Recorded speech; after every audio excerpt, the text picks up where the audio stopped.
What's going on, NBA fanatics? This is your friendly neighborhood Memphis Grizzlies home of MemphisX, and I talk hoops. Tonight, I am talking about the game that happened yesterday. Yeah, I know the Grizzlies Summer League is technically playing right now on my TV, but yeah, there's no way I was going live for that. Of course, Cameron Boozer sat out. Kingston Fleming sat out. Cedric Coward sat out. So we are going to talk about what happened with Cameron Boozer versus Darryn Peterson. Let's get into it. Before we go any further, please make sure you subscribe to this channel. I'm trying to get to 3,000 subscribers by the beginning of the next basketball season, and I need your help to get there. Thank you very much for clicking on this video. Wait, I did come in for the 808. 808. Big man in the paint, I talk hoops. Lay up, free throw and swoosh. Throw and swoosh. Now, mostly this is going to be an off-the-cuff rant about the game last night, a review, or whatever you want to call it, where I'm just going to talk about the things that I saw in last night's game. And I'm not going to talk about all the players or both teams. I'm talking about three players in particular: Darryn Peterson, Cameron Boozer, and Cedric Coward. Now, unfortunately, Ace Bailey didn't play last night, or he would have been part of this conversation. First of all, we're going to start in enemy territory with the Utah Jazz and their number 2 pick, Darryn Peterson. And the first thing I would like to say is he is a stud. No doubt about it. Future superstar. You don't see things like we've seen from him in the first 2 games of Summer League from somebody who is not going to be a star. There is no doubt in my mind this guy will be at least 5 times All-NBA. He will at least lead the league in scoring once, at least. And he might, depending on how good the Jazz are and how much he is the focal point of the offense, be a rookie all-star. And I know we haven't had one of those in a long time in the NBA. I think Blake Griffin was the last one. But let me tell you, the Jazz have the supporting cast around this team that if they put the ball in his hands the most, he could be an all-star. Not only is he dynamic with the ball, and he's not dynamic with the ball in a way where he's using his youth and athleticism to blow by people. No, that's not what's happening. It is craft, guile, changes of speed, the threat of his shot. All of this he is using to get wherever he wants on the court. And where he wants to get on the court depends on who's defending him. He does not do the same thing to different types of defenders. Darryn Peterson also has the shot, not just the catch and shoot shot. No. He has the pull up. He can come off screens. He is almost what I would call a complete offensive player. His scoring, I don't even know if you have him in the pick and roll with Lowry or Ace Bailey or Jaren Jackson, and you have so many shooters around him, I don't know how you press up on him. And he showed with his 12 assists in this game, and I think he just had 2 turnovers, that he can find the open man. He can make reads. not just simple reads. He can make more advanced reads. So my thing when he was in the draft process was calling him a lead guard. And everybody just looked at his stats and the way he played at Kansas and said, no, that is not who he is. But if you looked at his high school tape, and everybody poo-pooed when all the people who look at the draft say, you got to look at the high school tape. Everybody poo-pooed, said, I'm not looking at no high school. High school is high school. Nah, man. This is what he looked like in high school, except he is now an even better shot maker. I think that is what he got out of his trip to Kansas, becoming a shot maker, a better three-point shot. He's just got a lot of touch. And to put it all on, he is 6'6", playing lead guard, and he's going to be in a backcourt with somebody who's 6'5". Now, it could just stop there with Darryn Peterson. It really could. And that would be enough. That would mark him for future All-Star games, future All-NBA teams, all of that. But the thing that sets him apart from other prospects in this draft is his defense. He has a lot of defensive potential. And the great thing about his situation in Utah is he has enough scores around him where he will not be so burdened on offense that he will pick up bad defensive habits. He has a coach and an organization that's going to be serious from day one of his rookie year. And that is a beautiful thing. That is the kind of environment that, and I mean, we can say this probably is not a coincidence. It's the same kind of environment that the Jays came up in. If you remember, they had, while they were on their rookie deals, they had other all-stars and former all-stars on their roster. Now, of course, it didn't work out so well. You know, Gordon Hayward got hurt that first game of the season, that thing, and the Kyrie Irving situation went off the kilter. But they were still playing with a talented group of players where they were not taxed offensively to pick up bad habits. They had to work within the framework of a winning situation, and that creates good habits for players. And it paid off with multiple conference finals and eventually a championship. And this is the path that the Jazz can be on with Darryn Peterson and Ace Bailey. And it's so funny that the Angels are in here in Utah, and they basically have built the exact same kind of team, except this time they have the players. They have Keontae, Darren, Ace Bailey, Lowry Marketing, and Jaren Jackson Jr., and they have some kind of lower-level prospects also. But they also have a slush fund of draft picks.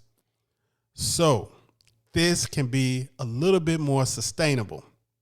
Now, the Boston situation lasted for 10 years or more. It just now ended. The Jays have just now been split. But this situation seems a little bit more. Now, we all need luck. Of course, it was lucky that they got the second pick. But that is the way it goes. They are in a great position. And I will say kudos to the Jazz. I'm a little jealous. I'm not going to lie.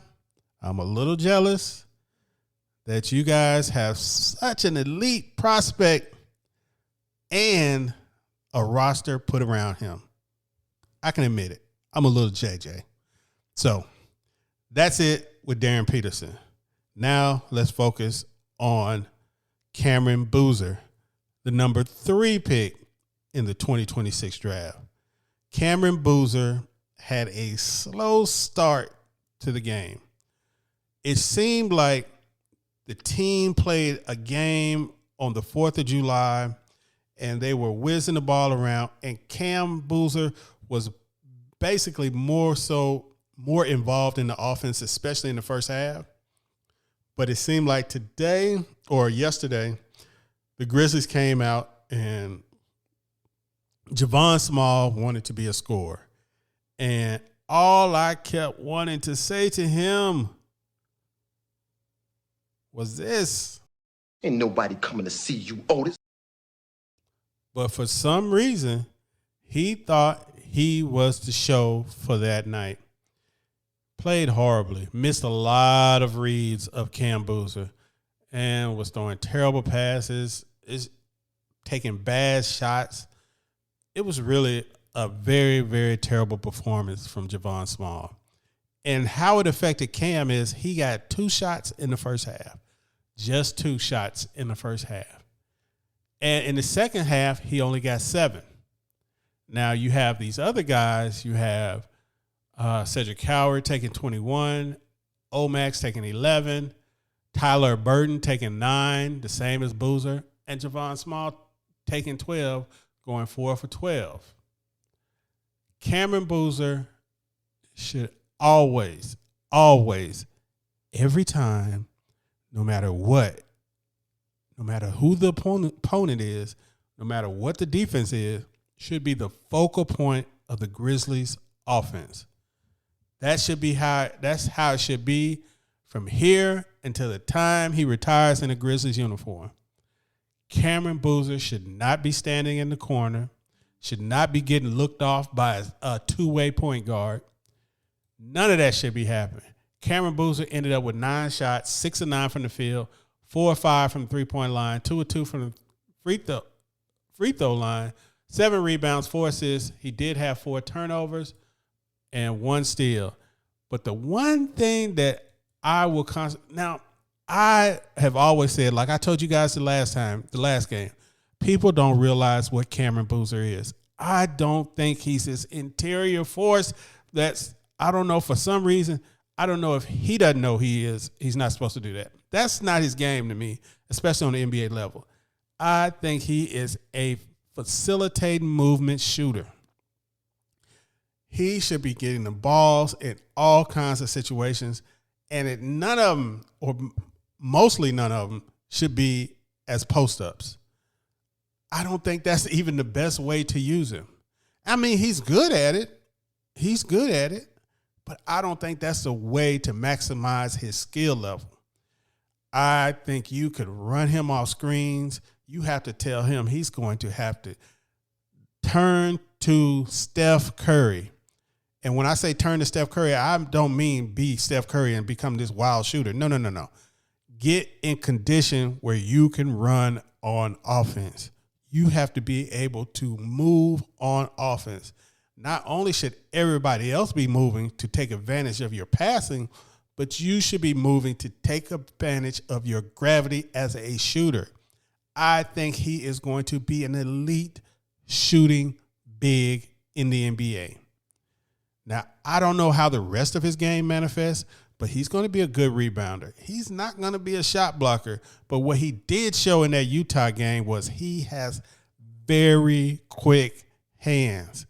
So there are some defenders that defend up top, but there have been some defenders who were real good defenders in the NBA that defended below. And what I mean by that, they don't get block shots, but they attack the ball before the shot even goes up. And you saw him strip Peterson, and I thought he stripped him 2 times. And he stripped some other people. He has real quick hands. Now, people were saying that they were impressed by his defense. I have to be honest, I was not. Other than the quick hands and some of the positioning stuff, to me, his defense was kind of mediocre to bad. I mean, we just got to be honest. He's an 18-year-old rookie, but I think he has a lot to work on defensively, especially with his closeouts. He needs to get them feet a little bit choppier, things like that. But I think he is such an elite player. He is a different kind of player on offense than Darryn Peterson. I don't know. The thing with Cam Boozer that we have to hope for is that he can have enough scoring gravity as a player to make the rest of his offense pop. And it's not guaranteed with him because his only physical advantage is strength. He is a strong player. And that is a physical advantage, just like length, athleticism, and all the rest, quickness. But he has to put it all together. At 18, he has a great base of skills to work on.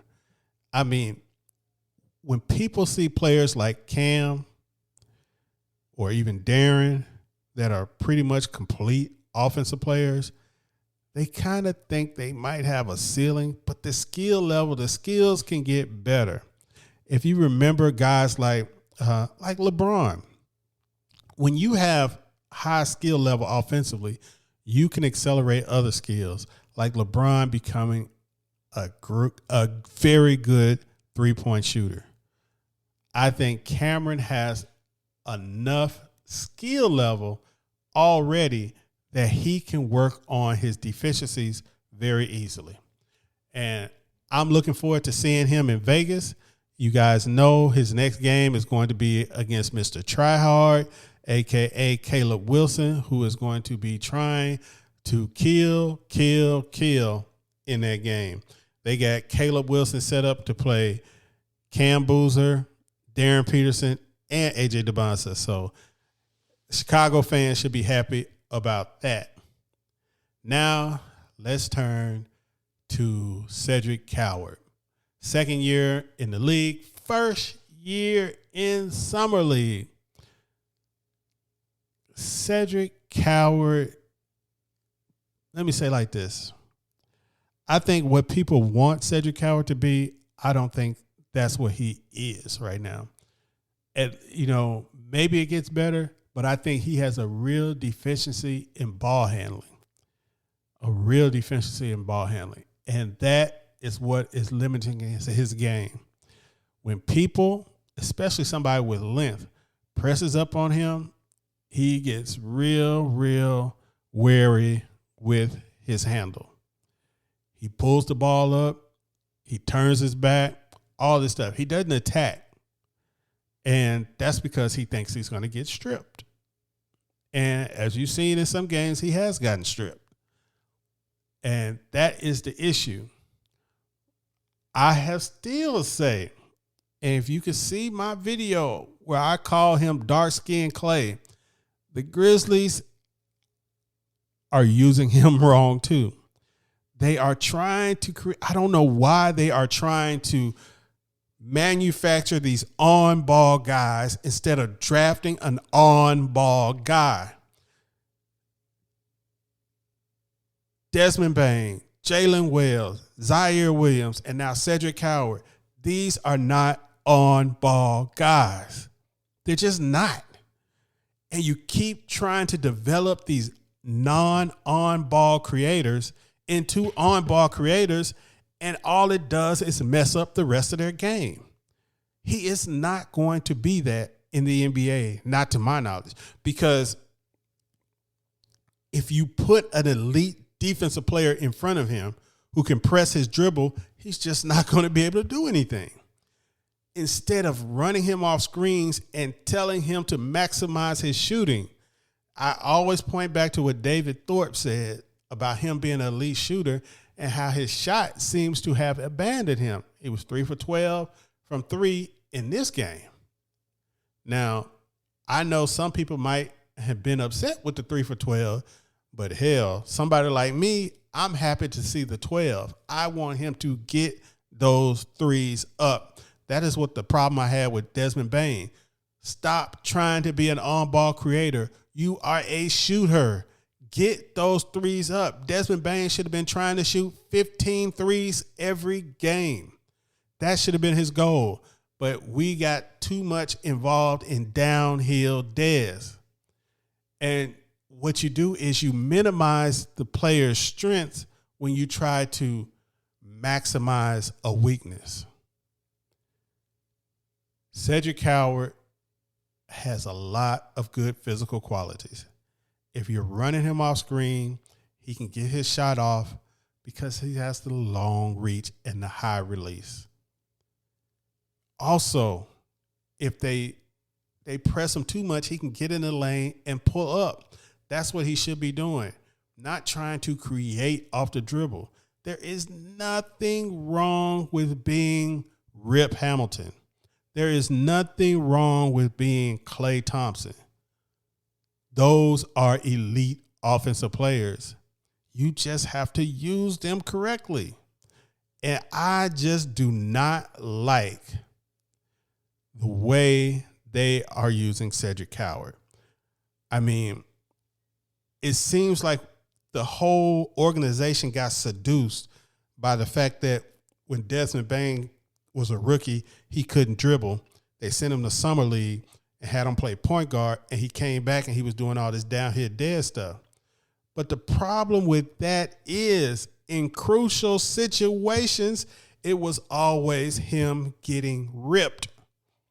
Turnovers, bad shots, bad processing, instead of him hunting three-pointers. And that's the end of my rant on Cedric Coward. I don't know if you agree with me or not. I don't know. These are just my observations. You know, as a Grizzly homer, somebody who's been watching the team since the minute they came to Memphis, these are my observations. So I want to know, how do you see the team developing? How do you see the roster developing? We're going to go over the roster as a whole and future cast the roster probably after Summer League, because we got so much Summer League coming. The fun part's coming, man. Vegas, the fun part of Summer League, where the crowds are going to be going crazy. And yeah, man, this is a fun time. Enjoy these next 2 weeks, baby, because you won't see no hoops again until damn near October. So that is it for this video. Make sure you like, comment, subscribe. Let me know what you think about my little rant. And I will see you guys in the next video, hopefully tomorrow, if not the next day. Peace. 2 games down, 1 to go in Salt Lake City. I'm Michael Wallace, joined by Cedric Coward. Cedric, you know, big-time performance, big-time back-and-forth game Monday night against the Utah Jazz. It resulted in a 109-100 loss. Just talk about the intensity on the court and just how much of a learning lesson this game can be against 2 teams that are trying to find their way. Yeah, I mean, we're obviously in enemy territory. We're in Utah, so I think like just the intensity of the game was huge for us to learn to play through. These are the type of games we like. Obviously, we didn't execute. You know, me personally, I didn't execute to the level I know I should have. And, you know, obviously we didn't get the result we wanted, but at the same time, it's a learning lesson. You learn through every mistake you make. You know I definitely learned from this game, both offensively and defensively. And all I can do is, you know, take it into the next game. You guys obviously had to deal with a handful. Darryn Peterson, obviously, and Cody Williams as well, too. I think they combined for 43 points, 13 assists, and 10 rebounds. What was it? How was the challenge of trying to slow them down and get them off of the rhythm while you guys were trying to find yours? Yeah, I mean, they're good players. I mean, Cody was the number 10 pick. Darryn, obviously, the number 2 pick. They're that for a reason. I think our problem was we let Darryn get going early. I think he had their first 7 points. I know he hit like a tough 3 on me. He got fouled, got to the rim, and then obviously as the game went on, he had a lot more tough shots. But at the same time, when you give a good player like that rhythm, I mean, those shots look more open than they probably actually are. And the same thing for Cody. Like, we let him get going. shoot more comfortable shots. Obviously, we wanted to deter shots more. And then for their whole team, really, they hit some big shots down the stretch, but that's on us because we allowed them to get comfortable and, let them take rhythm shots. Now, bigger picture, obviously, you guys wrap up on Tuesday against the Atlanta Hawks, but then pivot to Las Vegas for the other half of Summer League. What are some of the goals that are still in line for you guys as you kind of put the pieces together and develop? Well, to go win a championship. I think we learned from this game. We understood, we didn't play the way we wanted to play. I know I didn't play the way I wanted to play. So it's just learning, like I said, learning from this game, learning from the intensity, learning from the urgency that we need to have at all times from the jump, not just in the last 4 minutes. And then take this to, like I said, Vegas, where it's an even playing field again, and make sure we put our stamp on it. All right, it's right back to work tomorrow for the Grizzlies. For Cedric Coward, I'm Michael Wallace. Keep it locked on all of our Memphis Grizzlies Summer League content. I did coming for the 808. Big man in the paint, I talk hoops.